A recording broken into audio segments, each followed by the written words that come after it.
Ngantri ya dek. BPJS ya. BPJS masih honorer ya. Kebetulan saya kan saya nggak ngantri deh, pasien prioritas.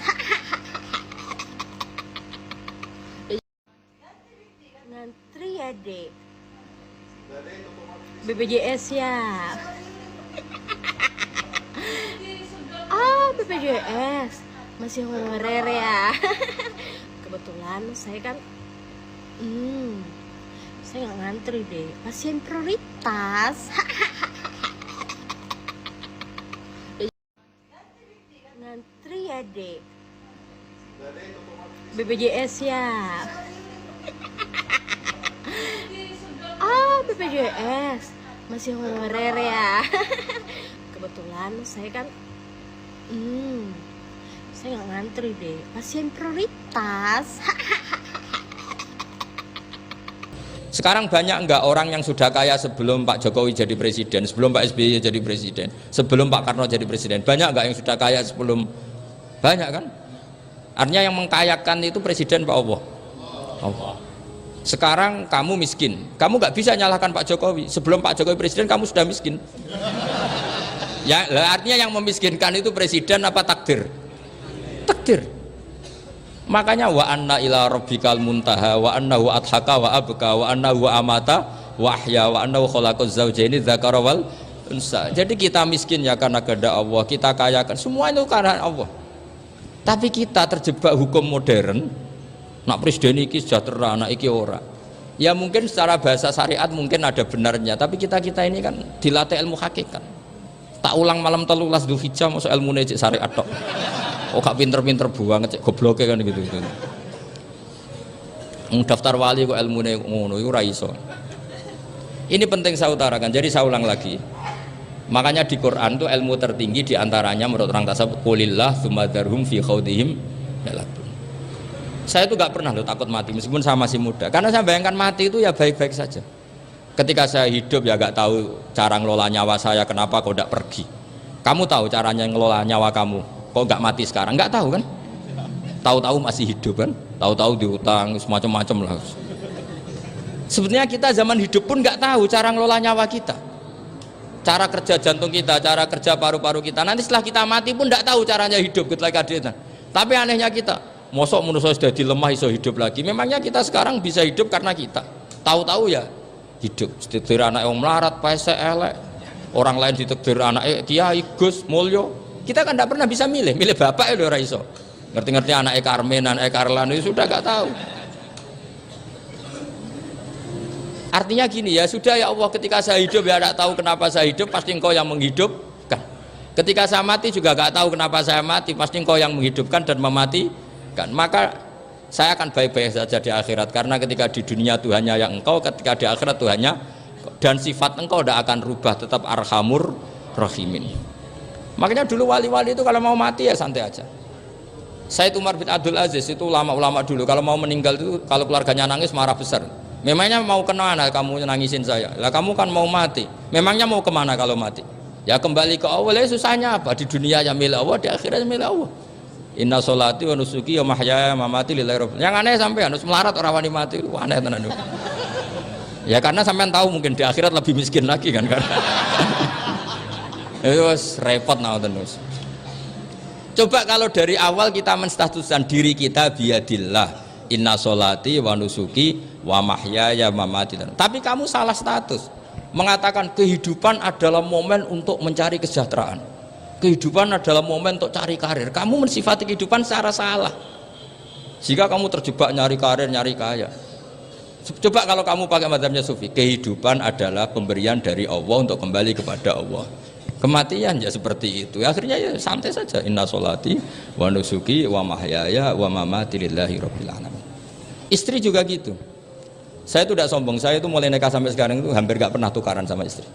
Sama istri saya itu sering bilang gini, Gus kali-kali kalau saya ngamuk itu diwales, dilawan supaya saya punya musuh katanya. Betul ya? Ya saya bilang gini, Allah itu maha baik sama saya. Ketika harmonis, ganjaran saya ya lewat harmonis itu, sehingga saya ngasih uang menyenangkan Anda. Ketika Anda marah, ganjaran saya lewat sabar. Ya sudah, itu semuanya baik. Kalau kamu marah, saya tidak dapat pahala. Makanya kalau kamu marah tak dengerin. Ini cara Allah membuat pahala tanpa bayar, kata saya. Justru kalau pas rukun itu untuk dapat pahala harus nyervis, jajak nukokno kelambi mahal, katanya.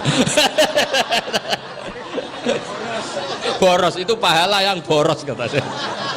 Tapi kalau kamu marah ini pahala paling murah, nggak usah biaya, dapat apa? Pahala. Cukup sabar. Lu itu kalau terlatih lama-lama dapat ya biasa saja. Ulama dulu seperti itu semua. Imam Syafi'i itu pernah ada orang baik sekali sama beliau. Orangnya itu munafik padahal. Tapi kalau setelah keluar dari Imam Syafi'i, dia memaki-maki Imam Syafi'i. Suatu saat beliau dikasih tahu, orang yang tadi muji-muji jenengan itu di luar maki-maki jenengan. Imam Syafi'i itu guyu. Guyu sebenarnya bukan alhamdulillah. Muridnya kan janggal. Ini dikasih tahu gitu. Alhamdulillah. Kenapa Imam Syafi'i? Dia kan di luar maki-maki jenengan. Berarti aku wong wibawa, ning ngarepku rawani. Ya jadi dianggap enteng saja melihat, berarti aku wong wibawa, ning ngarepku ora wani. Ya sudah, terus ketika ditanya, tapi itu kan bahaya bagi Anda karena memfitnah Anda gini-gini. Kata beliau, zaka Allah. Yang kritiknya bahaya itu hanya Allah Ta'ala. Yang lainnya enggak bahaya. Karena ini makhluk dhaif, enggak penting. Loh, kamu sampai tersiksa dikritik orang karena kamu nganggap makhluk itu penting. Ini gobloknya sampean. Goblok segoblok-gobloknya itu.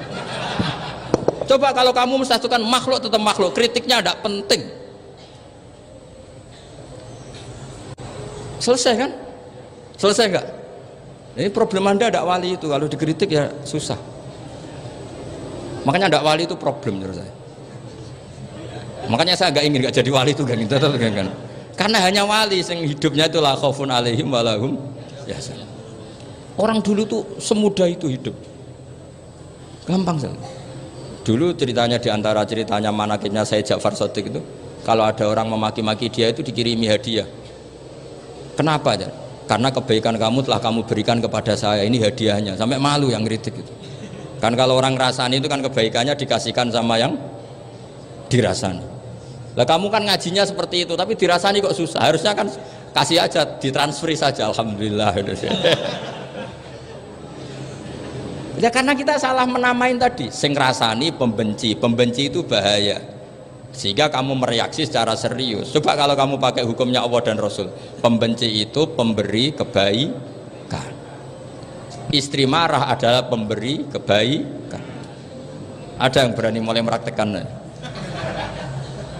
Latih begitu terus, insya Allah nanti hidup kamu barokah. Itu disebut wa'allama adamal asma. Dan itu yang diajarkan Rasulullah. Rasulullah itu kalau ngajarkan hidup itu gampang sekali. Allahumma ja'alil hayata ziyadatan li fi kulli khairin wal mauta rohatan li min kulli syarrin. Jadi kalau kita hidup anggap saja peluang untuk nambah kebaikan. Kalau kita mati anggap saja akhir dari semua potensi kejahatan kita. Anda sekarang mungkin tidak zina, tapi potensi zina. Anda sekarang tidak korupsi, potensi korupsi. Anda sekarang tidak selingkuh, tetap potensi selingkuh. Lah, anggap saja kalau mati berarti akhir dari segala potensi itu. Alhamdulillah. Makanya saya tuh nggak pernah takut mati. Karena saya misalnya setiap saat mati ya saya nanti akan bilang, ya Allah, ini sudah mau mati berarti mau akhir dari segala potensi keburukan saya. Alhamdulillah. Makanya itu ulama-ulama dulu kalau ada preman mati, saya guys, tonggone ra gelem muni saya. Waduh preman kurang ajar. Saya guys, tonggone tetap ra gelem muni saya. Padahal kiai ini muni, saya guys pun mati pun mboten sakit macam-macam niki pasti. Karena dia dengan mati berarti rohatan mengguli syarrin, keburukannya tidak terulang lah. Lah keburukan nggak terulang lagi itu saya apa buruk? Saya. Makanya kiainya minta saya gih niki tonggone cek menengai. Saya gih menengai. Makanya suatu saat kalau ada gitu kamu harus bilang apa? Saya pun buatan jahat malih pun mati. Jadi kayak apa coba? Coba sekali-kali statuskan kalau al hayat adalah ziyadatan lana fi kulli khairin.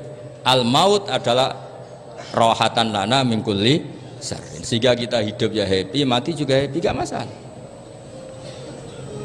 Terus kayak misalnya mendingin, tapi anak bojoku piye?